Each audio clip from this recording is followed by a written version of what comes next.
Biografía del silencio. Pablo Dox.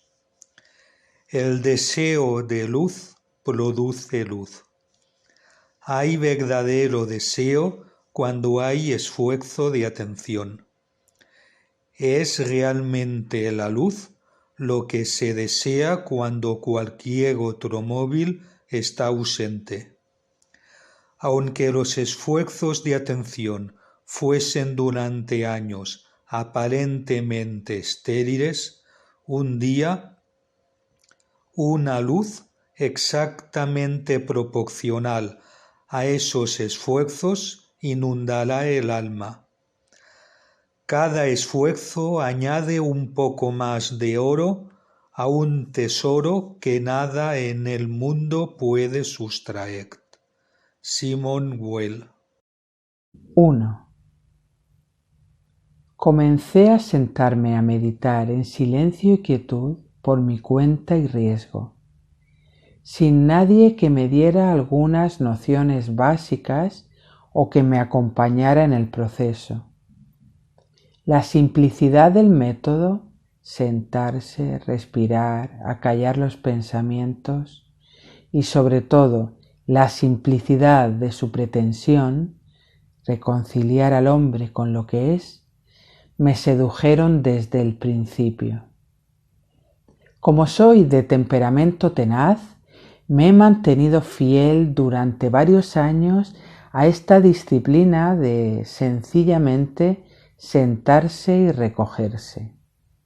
Y enseguida comprendí que se trataba de aceptar con buen talante lo que viniera, fuera lo que fuese.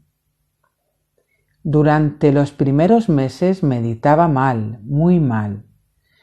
Tener la espalda recta y las rodillas dobladas no me resultaba nada fácil, y por si esto fuera poco, respiraba con cierta agitación.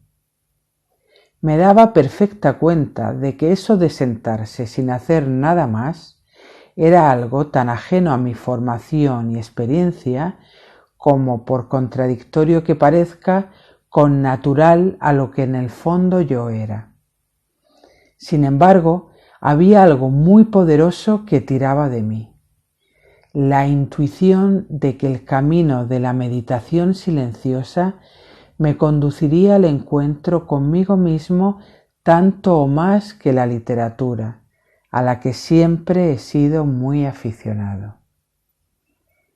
Para bien o para mal, desde mi más temprana adolescencia he sido alguien muy interesado en profundizar en mi propia identidad. Por eso he sido un ávido lector. Por eso cursé filosofía y teología en mi juventud. El peligro de una inclinación de este género es, por supuesto, el egocentrismo.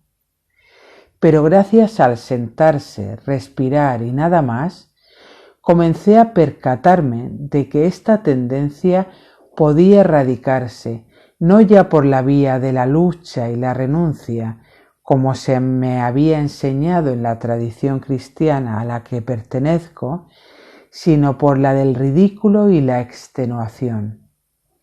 Porque todo egocentrismo, también el mío, llevado a su extremo más radical, muestra su ridiculez e inviabilidad. De pronto, gracias a la meditación, incluso el narcisismo mostraba un lado positivo. Gracias a él podía perseverar yo en la práctica del silencio y de la quietud. Y es que hasta para el progreso espiritual es preciso tener una buena imagen de sí mismo. 2. Durante el primer año estuve muy inquieto cuando me sentaba a meditar.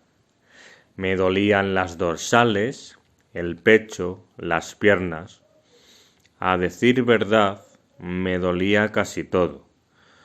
Pronto me di cuenta, sin embargo, de que prácticamente no había un instante en el que no me doliera alguna parte del cuerpo. Era sólo que cuando me sentaba a meditar me hacía consciente de ese dolor. Tomé entonces el hábito de formularme algunas preguntas tales como ¿el qué me duele? ¿Cómo me duele? Y mientras me preguntaba esto e intentaba responderme, lo cierto era que el dolor desaparecía o sencillamente cambiaba de lugar. No tardé en extraer de esto una conclusión. La pura observación es transformadora. Como diría Simone Weil, a quien empecé a leer en aquella época, no hay arma más eficaz que la atención. La inquietud mental, que fue lo que percibí justo después de las molestias físicas, no fue para mí una batalla menor o un obstáculo más soportable. Al contrario, un aburrimiento infinito me acechaba en muchas de mis sentadas, como empecé entonces a llamarlas. Me atormentaba quedar atrapado en alguna idea obsesiva que no acertaba a erradicar o en algún recuerdo desagradable que persistía en presentarse precisamente durante la meditación. Yo respiraba armónicamente, pero mi mente era bombardeada con algún deseo incumplido. Con la culpa ante alguno de mis múltiples fallos o con mis recurrentes miedos que solían presentarse cada vez con nuevos disfraces. De esto huía yo con bastante torpeza, acortando los periodos de meditación, por ejemplo, o rascándome compulsivamente el cuello o la nariz, donde con frecuencia se encontraba un irritante picor. También imaginando escenas que podían haber sucedido, pues soy muy fantasioso, componiendo frases para textos futuros, dado que soy escritor, elaborando listas de tareas pendientes, recordando episodios de la jornada, ensoñando el día de mañana. ¿Debo continuar? Comprobé que quedarse en silencio con uno mismo es mucho más difícil de lo que, antes de intentarlo, había sospechado. No tardé en extraer de aquí una nueva conclusión.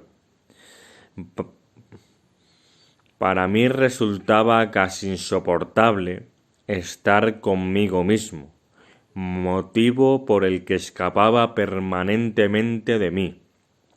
Este dictamen me llevó a la certeza de que, por amplios y rigurosos que hubieran sido los análisis que yo había hecho en mi conciencia durante mi década de formación universitaria, esa conciencia mía seguía siendo, después de todo, un territorio poco frecuentado.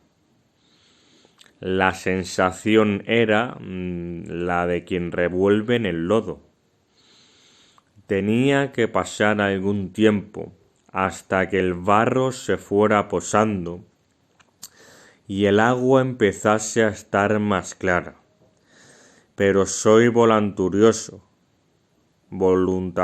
como ya he dicho, y con el paso de los meses supe que cuando el agua se aclara, empieza a poblarse de plantas y peces. Supe también, con más tiempo y determinación aún, que esa flora y fauna interiores se enriquecen cuando más se observan. Y ahora, cuando escribo este testimonio, estoy maravillado de cómo podía haber tanto fango donde ahora descubro una vida tan variada y exuberante. 3. Hasta que decidí practicar la meditación con todo el rigor de que fuera capaz, había tenido tantas experiencias a lo largo de mi vida que había llegado a un punto en que, sin temor a exagerar, puedo decir que no sabía bien ni quién era. Había viajado a muchos países. Había leído miles de libros. Tenía una agenda con muchísimos contactos y me había enamorado de más mujeres de las que podía recordar. Como muchos de mis contemporáneos, estaba convencido de que cuantas más experiencias tuviera y cuanto más intensas y fulgurantes fueran, más pronto y mejor llegaría a ser una persona en plenitud. Hoy sé que no es así. La cantidad de experiencias y su intensidad solo sirve para aturdirnos. Vivir demasiadas experiencias suele ser perjudicial. No creo que el hombre esté hecho para la cantidad, sino para la calidad.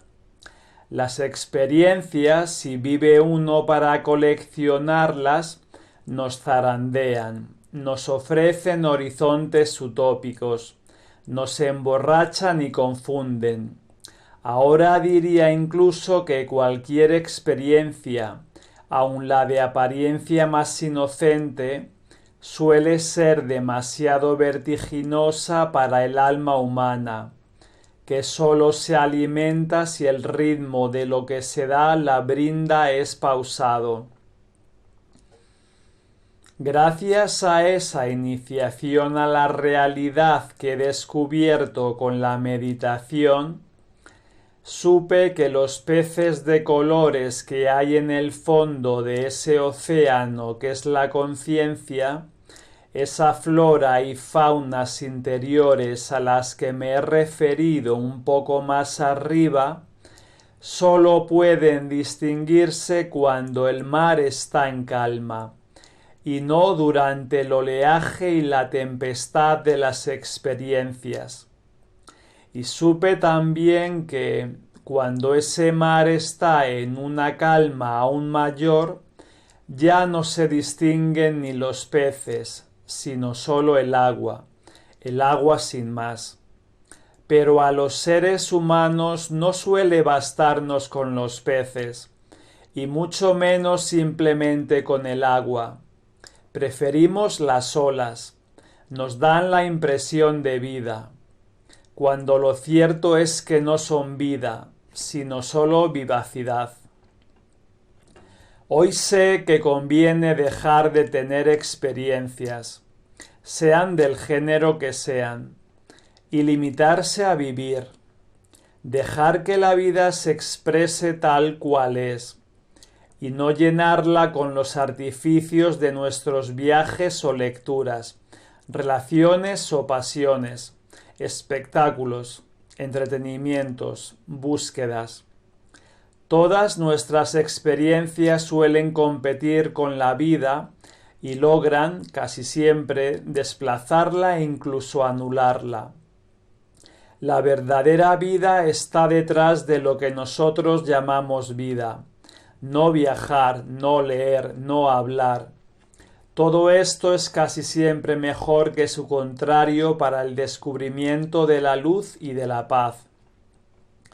Claro que para vislumbrar algo de todo esto que tan rápidamente se escribe y tan lentamente se llega a aprender, tuve que familiarizarme con mis sensaciones corporales y, lo que es todavía más arduo, clasificar mis pensamientos y sentimientos, mis emociones, porque es fácil decir que uno tiene distracciones, pero muy difícil, en cambio, saber qué clase de distracciones son las que padece.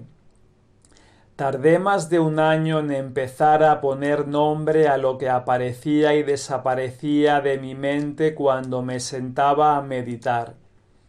Hasta ese momento había sido un espectador, sí, pero poco atento. Al término de una sentada, poco podía decir de lo que realmente me había sucedido en ella. Estar atento a las propias distracciones es mucho más complicado de lo que uno se imagina. En primer lugar, porque las distracciones, por su propia naturaleza esquiva y nebulosa, no son fácilmente aprehensibles, pero también porque al intentar retenerlas para memorizarlas y poder dar luego cuenta de ellas, acaba uno distrayéndose con esa nueva ocupación. Pese a todo, pude reconocer y nombrar buena parte de mis distracciones y, gracias a esta tipología necesariamente aproximativa, pude saber con bastante precisión a qué nivel había llegado en mi práctica de meditación después de un año y medio de asidua perseverancia. 4. Por acendrado que fuera mi interés por el silencio y la quietud, no se me ocultaba que en cualquier momento, ante el menor contratiempo o adversidad, yo podía claudicar en lo que había decidido que fuera mi práctica espiritual más decisiva. Ni decir tiene que todas las razones que encontraba para abandonar eran buenas y suficientes. El dolor de rodillas, por ejemplo. Un traumatólogo me desaconsejó vivamente la postura en que meditaba. La pérdida de tiempo. Los trabajos se me acumulaban. La imposibilidad de domeñar un cuerpo maleado durante 40 años por las malas posturas. Comencé a visitar a un quiropráctico. La escasez de los resultados. Porque, y esta pregunta me la hacía yo muchas veces, ¿qué había conseguido realmente tras cientos de horas dedicadas a, sencillamente, sentarme y respirar? Todavía no sabía que la resistencia a la práctica es la misma que la resistencia a la vida. A juzgar por lo poco que sacaba en limpio de mi práctica de meditación y por el mucho sacrificio que me comportaba, todo apuntaba a que, de un modo u otro, tarde o temprano, la dejaría de lado para dedicarme a actividades que entonces juzgaba más provechosas. Contra todo pronóstico, perseveré. Inexplicablemente perseveré.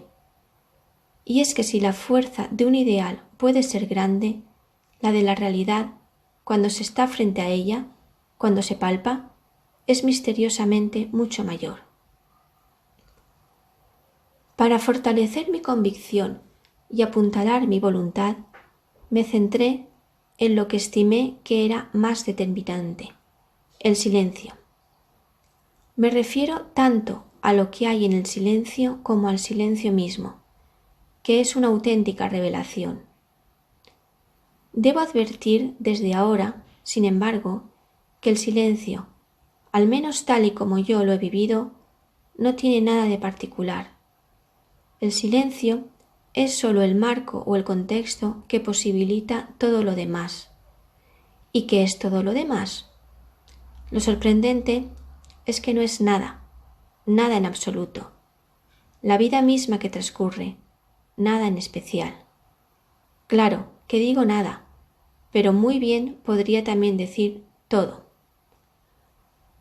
Para alguien como yo, occidental hasta la médula, fue un gran logro comprender y empezar a vivir que yo podía estar sin pensar, sin proyectar, sin imaginar, estar sin aprovechar, sin rendir. Un estar en el mundo, un confundirme con él, un ser del mundo y el mundo mismo sin las cartesianas divisiones o distinciones a las que tan acostumbrado estaba por mi formación. 5. Todo esto, que ha venido muy poco a poco, ha sido acompañado por algunos signos tales como el progresivo amor a la naturaleza, la afición a la montaña, la cada vez más imperiosa necesidad de retirarme algunos días en soledad, la significativa disminución de la lectura, una afición que se había convertido en vicio, el mayor cuidado de la alimentación, algunas nuevas amistades. Pero como soy un avezado explorador de mi conciencia, al percibir todos estos cambios, no resistí la tentación de tomar nota de ellos para así asistir con una conciencia aún mayor a la transformación de mi biografía, algo de lo que deseo dar cuenta, aunque sucintamente, en este breve ensayo de carácter testimonial. Tengo el convencimiento de que este camino espiritual que intento explicar en estas páginas lo he configurado yo. No quiero decir que no me hayan orientado lecturas luminosas, ni que no haya recibido consignas pertinentes por parte de algunos maestros de meditación. Tampoco que no haya admirado el tesón de otros buscadores en el silencio, a cuyo lado he recorrido algún trecho. Pero, en todo caso, mi impresión es que he sido yo y solo yo quien ha caminado, guiado por mi maestro interior, hasta donde ahora me encuentro. El mejor síntoma de que hacía mis sentadas cada vez mejor fue para mí que siempre quería hacer más sentadas, porque cuanto más te sientas a meditar, más te quieres sentar. A veces he llegado incluso a pensar que, para el hombre, lo más natural es precisamente hacer meditación. Cierto que al principio todo me parecía más importante que meditar, pero ha llegado el momento en que sentarme y no hacer otra cosa que estar en contacto conmigo mismo, presente a mi presente, me parece lo más importante de todo, porque normalmente vivimos dispersos, es decir, fuera de nosotros. La meditación nos concentra, nos devuelve a casa, nos enseña a convivir con nuestro ser. Sin esa convivencia con uno mismo, sin ese estar centrado en lo que realmente somos, veo muy difícil, por no decir imposible, una vida que pueda calificarse de humana y digna. Aquí no puedo ocultar, sin embargo, que en mi vida todavía hay demasiadas búsquedas, lo que significa que aún hay también demasiada poca aceptación, porque mucho me temo que cuando buscamos es que solemos rechazar lo que tenemos. Ahora bien, toda búsqueda auténtica acaba por remitirnos a donde estábamos. El dedo que señala termina por darse la vuelta y apuntarnos. 6.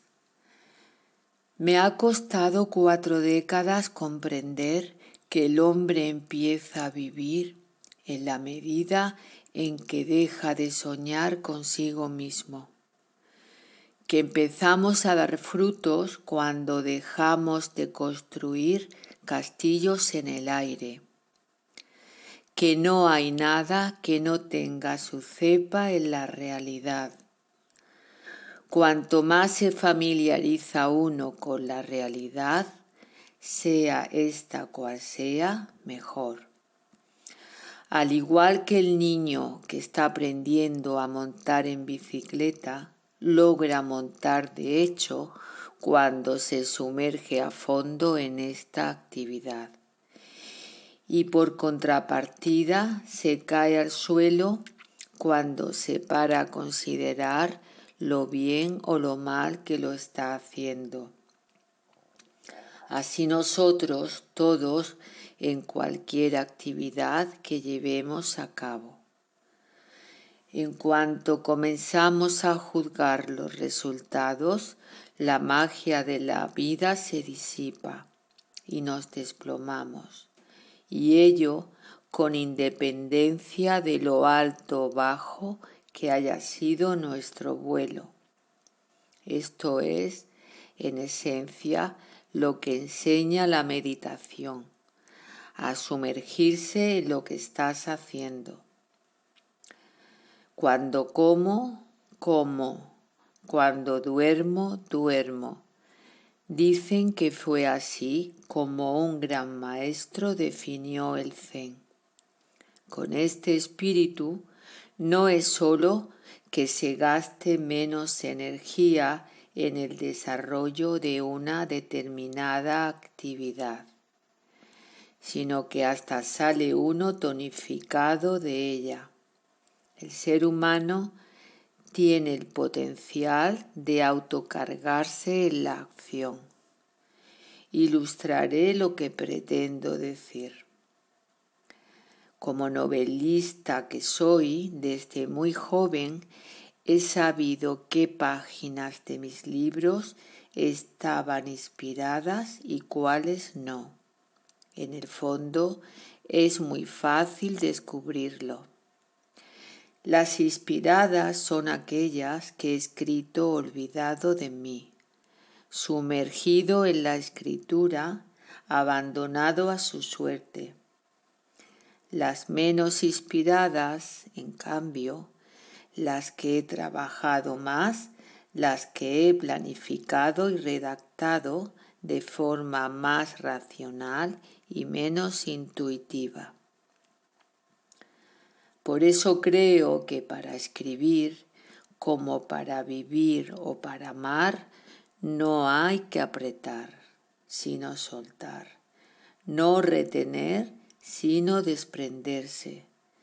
La clave de casi todo está en la magnanimidad del desprendimiento.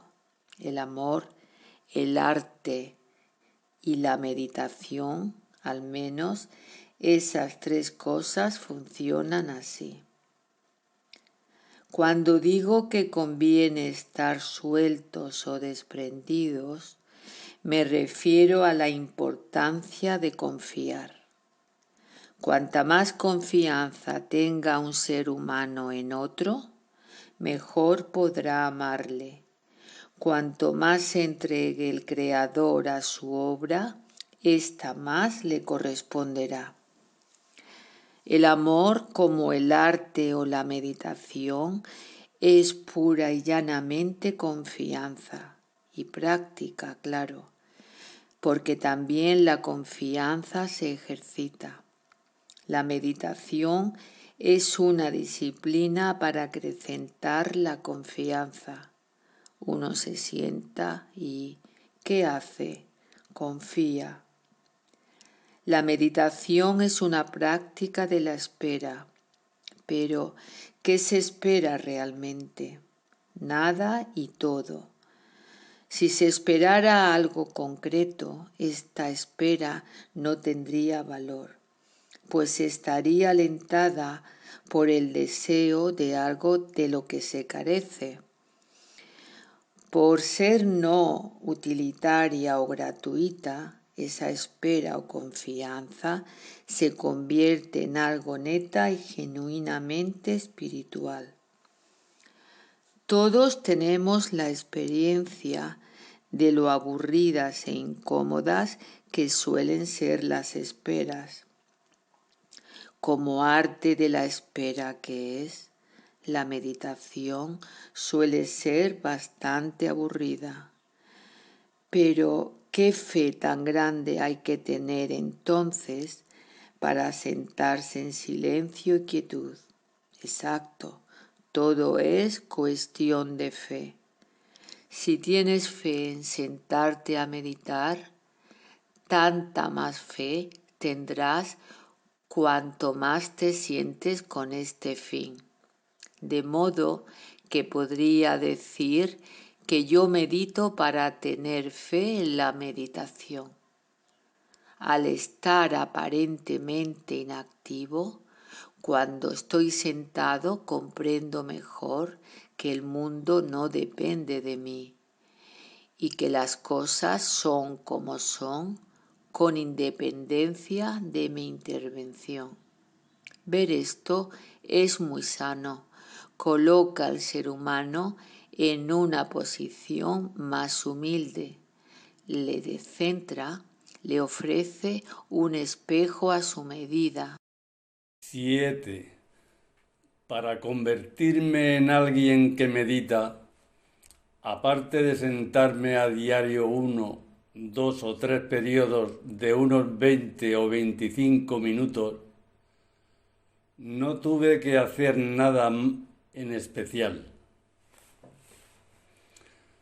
Todo consistía en ser lo que había sido hasta entonces, pero conscientemente, atentamente. Todo mi esfuerzo debía limitarse a controlar las idas y venidas de la mente, poner la imaginación a mi servicio y dejar de estar yo como un esclavo al suyo. Porque si somos señores de nuestras potencias, ¿por qué hemos de comportarnos entonces como siervos? La atención me fue conduciendo al asombro. En realidad, tanto más crecemos como personas, cuanto más nos dejemos asombrar por lo que sucede, es decir, cuanto más niños somos. La meditación, y esto me gusta, ayuda a recuperar la niñez perdida. Si todo lo que vivo y veo no me sorprende, es porque, mientras emerge o antes incluso de que lo haga, lo he sometido a un prejuicio o esquema mental, imposibilitando de este modo que despliegue ante mí todo su potencial.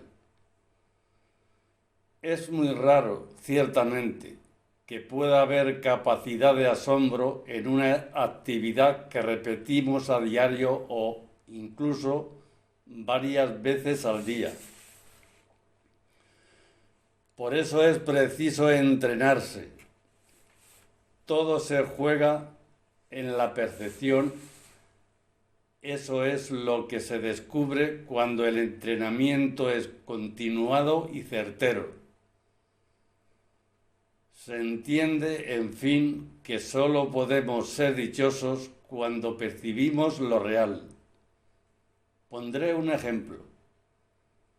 Al terminar mi último retiro intensivo de meditación, un día completo que dedico íntegramente a esta actividad una vez al mes, me fui a caminar por la montaña y, durante unos instantes, acaso una hora, experimenté una dicha insólita y profunda.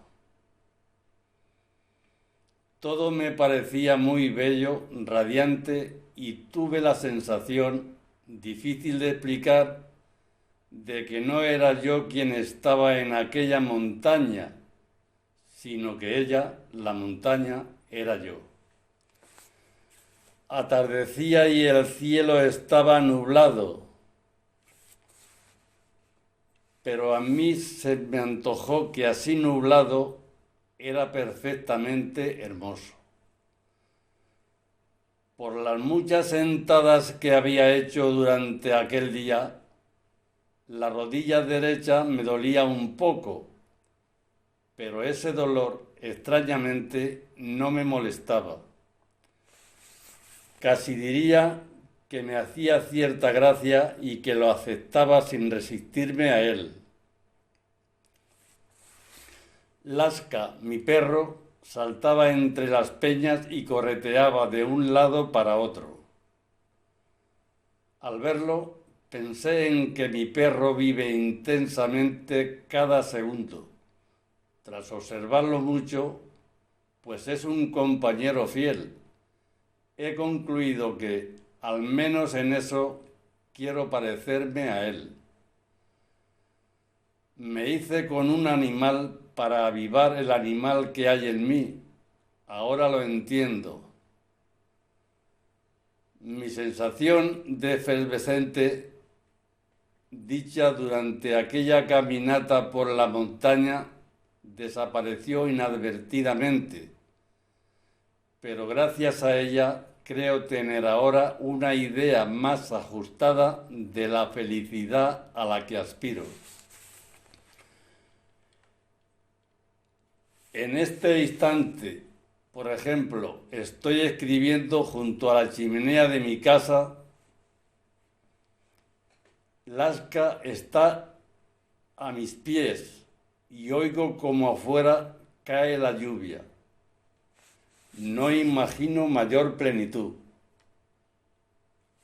Madera para quemar, libros que leer, vino que catar y amigos con quienes compartir todo esto. No hace falta mucho más para la verdadera felicidad. Algunos días después de aquel retiro volví a esa montaña, pero para mí ya no fue lo mismo. En verdad, era yo quien no era el mismo. No podemos rastrear la felicidad pasada. Algo así es absurdo. Y de todo esto, ¿qué he concluido? Pues que la felicidad es esencialmente percepción, y que si nos limitáramos a percibir, llegaríamos por fin a lo que somos. 8. Cuanto más se medita, mayor es la capacidad de percepción y más fina la sensibilidad. Eso puedo asegurarlo. Se deja de vivir embotado, que es como suelen transcurrir nuestros días. La mirada se limpia y se comienza a ver el verdadero color de las cosas. El oído se afina hasta límites insospechados y empiezas a escuchar. Y en esto no hay ni un gramo de poesía, el verdadero sonido del mundo.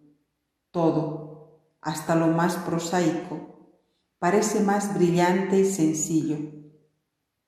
Se camina con mayor ligereza. Se sonríe con más frecuencia. La atmósfera parece llena de un no sé qué imprescindible y palpitante. ¿Suena bien? Excelente. Pero confieso que yo solo lo he experimentado durante algunos segundos y solo en contadas ocasiones. Normalmente estoy a la deriva, entre el que era antes de iniciarme en la meditación y en el que empiezo a ser ahora. A la deriva. Es la expresión más exacta. A veces aquí, meditando, a veces quién sabe dónde, allá donde me hayan llevado mis incontables distracciones. Soy algo así como un barco, y más una frágil barquichuela que un sólido transatlántico. El oleaje juega conmigo a su capricho, pero de tanto como estoy mirando cómo vienen y se van esas olas, la verdad es que estoy empezando a transformarme en el oleaje mismo y a no saber qué ha sido de mi pobre barquichuela, hasta que, efectivamente, la encuentro. Sí, ahí está. Me digo entonces, a la deriva. Cada vez que monto en esta barquichuela, dejo de ser yo.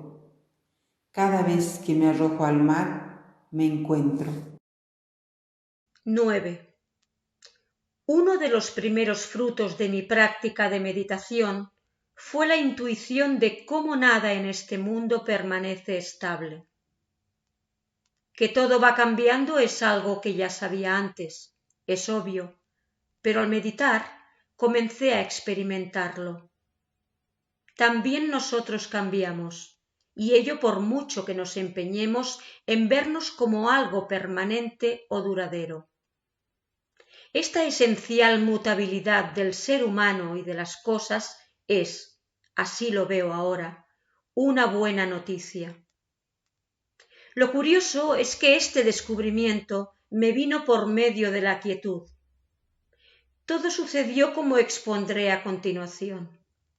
Al meditar, constaté cómo cuando me detenía en alguno de mis pensamientos, éste se desvanecía, algo que, ciertamente, no sucedía cuando miraba a una persona cuya consistencia es independiente de mi atención.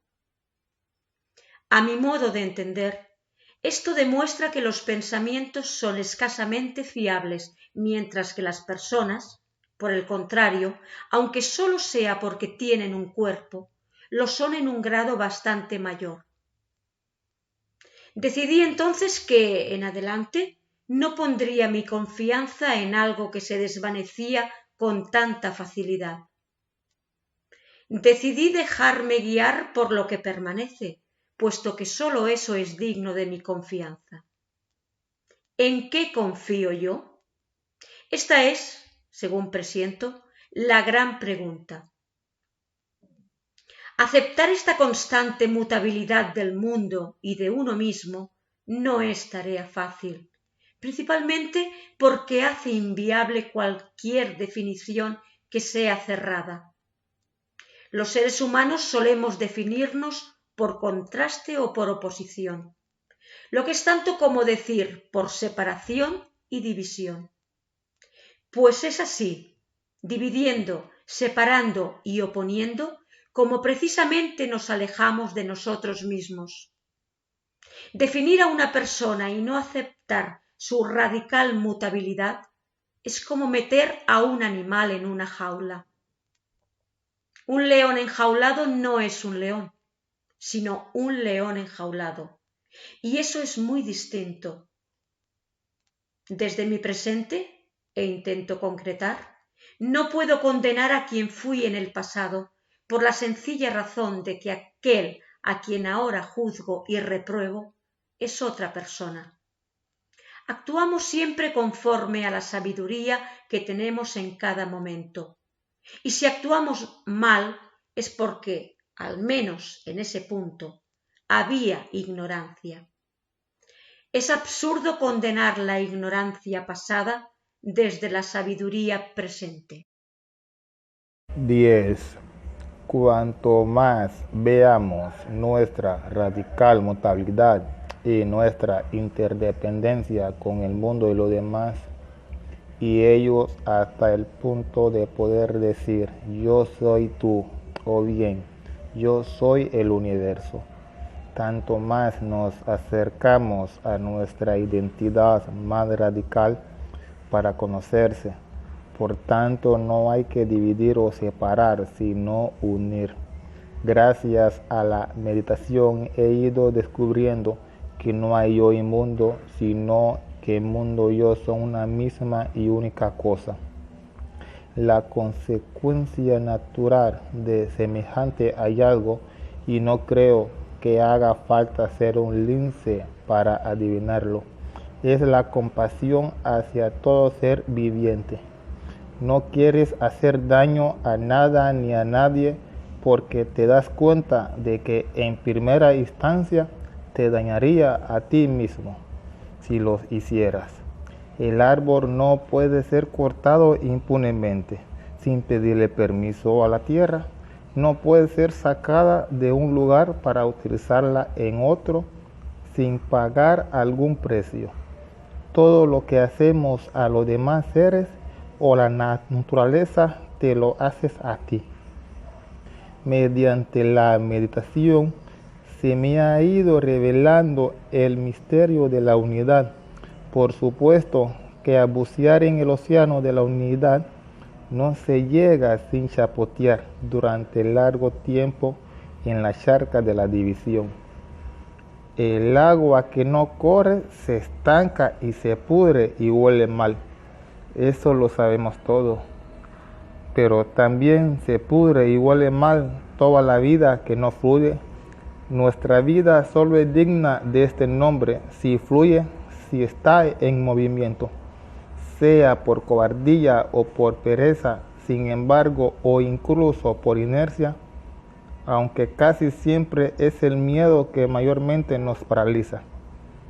Todos tendemos a quedarnos quietos y todavía más a encastillarnos. Encastillarse no es solo quedarse quieto, es dificultar cualquier movimiento futuro. Buscamos trabajo que nos asegure matrimonios, que nos aseguren ideas firmes y claras. Partidos conservadores, ritos que nos devuelven una impresión de continuidad. Buscamos vivienda protegida, cisterna sanitaria bien cubierto, inversiones de mínimo riesgo, ir sobre lo seguro. Y es así como el río de nuestra vida va encontrando obstáculos en su curso hasta que un día, sin previo aviso, deja de fluir. Vivimos, pero muy a menudo estamos muertos. No hemos sobrevivido a nosotros mismos. Hay biología, pero no hay biografía. 11. Gracias a mis sentadas de meditación, he descubierto que todo, sin excepción, puede ser una aventura. Escribir una novela, cultivar una amistad, hacer un viaje, es una aventura. Pero es que también dar un paseo puede ser una aventura, y leer un cuento o preparar la cena. En realidad, cualquier jornada, aun la más gris, es para quien sepa vivirla una aventura inconmensurable.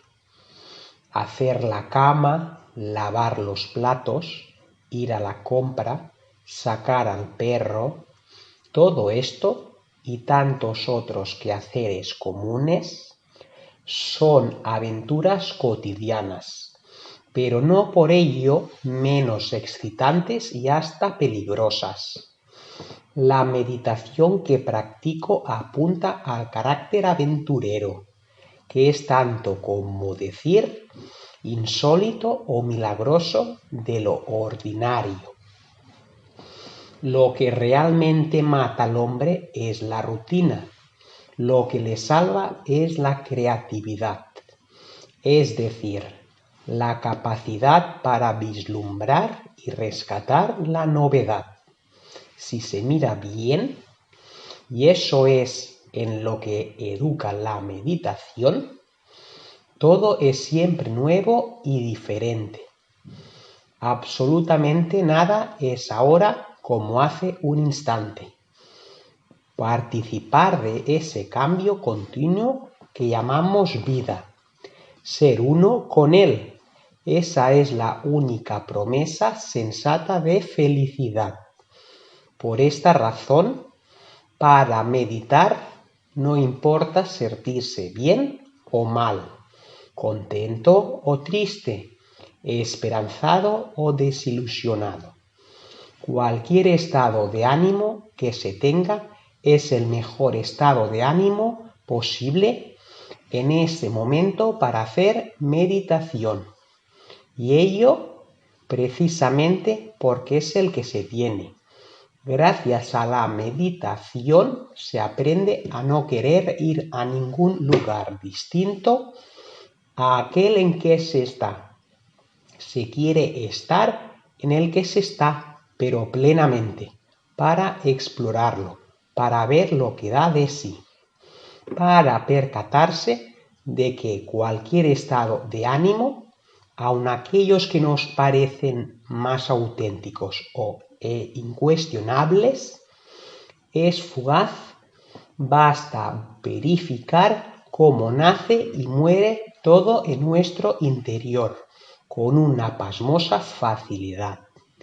Hacer meditación consiste precisamente en asistir cual espectador al nacimiento y muerte de todo esto, en el escenario de nuestra conciencia.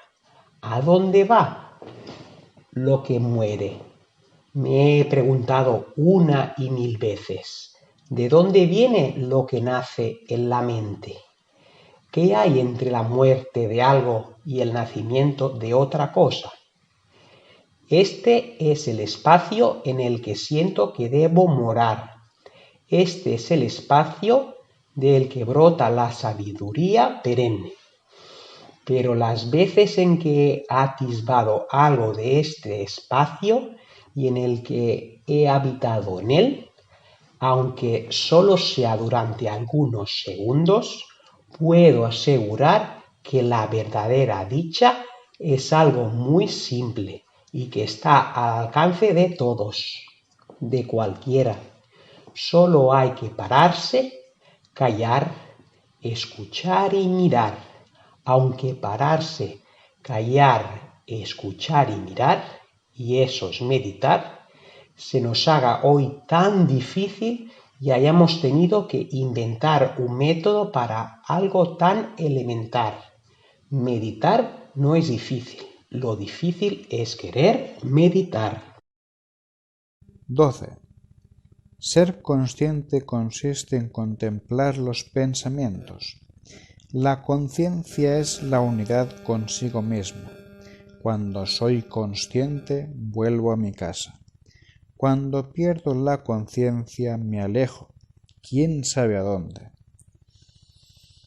Todos los pensamientos e ideas nos alejan de nosotros mismos. Tú eres lo que queda cuando desaparecen tus pensamientos. Claro que no creo que sea posible vivir sin pensamientos de alguna clase. Porque los pensamientos, y esto no conviene olvidarlo, nunca logran calmarse del todo por mucha meditación que se haga.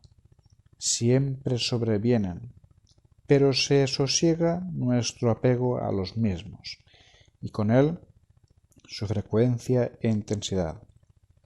Diría más aún, ni siquiera debe tomarse conciencia de lo que se piensa o hace, sino simplemente pensarlo o hacerlo. Tomar conciencia ya supone una brecha en lo que hacemos o pensamos. El secreto es vivir plenamente en lo que se tenga entre manos. Así que, por extraño que parezca, ejercitar la conciencia es el modo para vivir plácidamente sin ella, totalmente ahora, totalmente aquí. 13. Pese a lo que acabo de escribir, reconozco que buena parte de mis sentadas las paso soñando despierto. También reconozco que eso de soñar me resulta en general bastante agradable. Pero no me engaño, eso no es meditación. Parece meditación, pero no lo es. Porque no se trata de soñar despierto, sino de estar despierto. Soñar es escaparse y para vivir no es preciso estar siempre escapándose. La dificultad radica en que nuestros sueños nos gustan mucho, en que nos emborrachamos con ellos. Vivimos ebrios de ideas e ideales, confundiendo vida y fantasía. Bajo su apariencia prosaica, la vida, cualquier vida, es mucho más hermosa e intensa que la mejor de las fantasías. Mi compañera real, por ejemplo, es mucho más hermosa que la idea maravillosa que yo pueda hacerme de ella.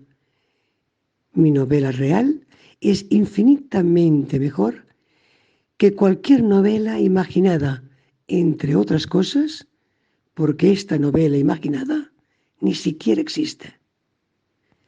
Cuesta mucho aceptarlo, pero nada hay tan pernicioso como un ideal y nada tan liberador como una realidad, sea la que sea. Lo bueno de la meditación es que, en virtud de mi ejercicio continuado, empecé a desechar de mi vida todo lo quimérico y a quedarme exclusivamente con lo concreto. Como arte que es, la meditación ama la concreción y refuta la abstracción. Quien abandona la quimera de los sueños entra en la patria de la realidad. Y la realidad está llena de olores y texturas, de colores y sabores que son de verdad. Claro que la realidad puede ser torpe o excesiva, pero nunca defrauda. Los sueños, en cambio, sí que nos defraudan. Más aún, la naturaleza del sueño, su esencia, es precisamente la decepción. El sueño siempre se escapa, es evanescente, inasible. La realidad, por el contrario, no huye. Somos nosotros quienes huimos de ella. Hacer meditación es tirarse de cabeza a la realidad y darse un baño de ser.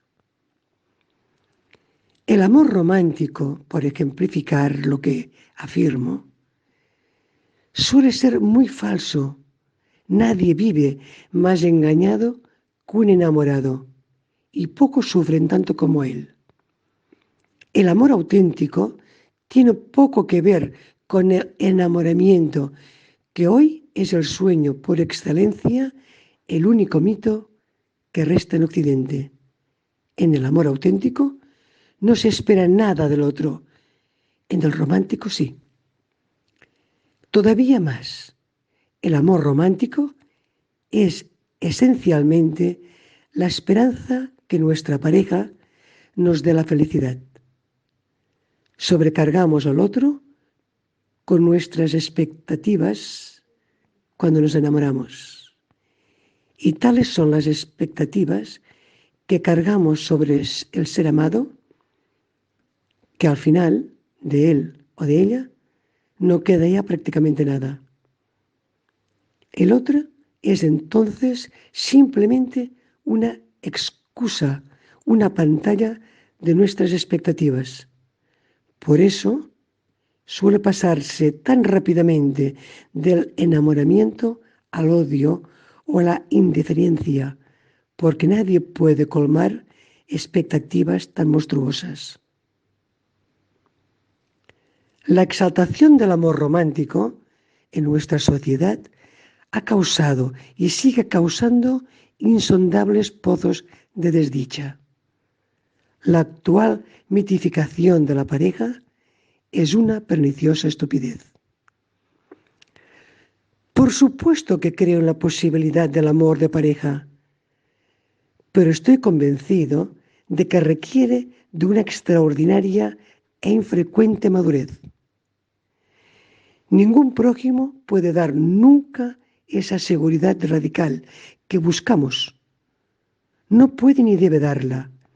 El ser amado no está ahí para que uno se pierda, sino para perderse juntos, para vivir en compañía la liberadora aventura de perdición.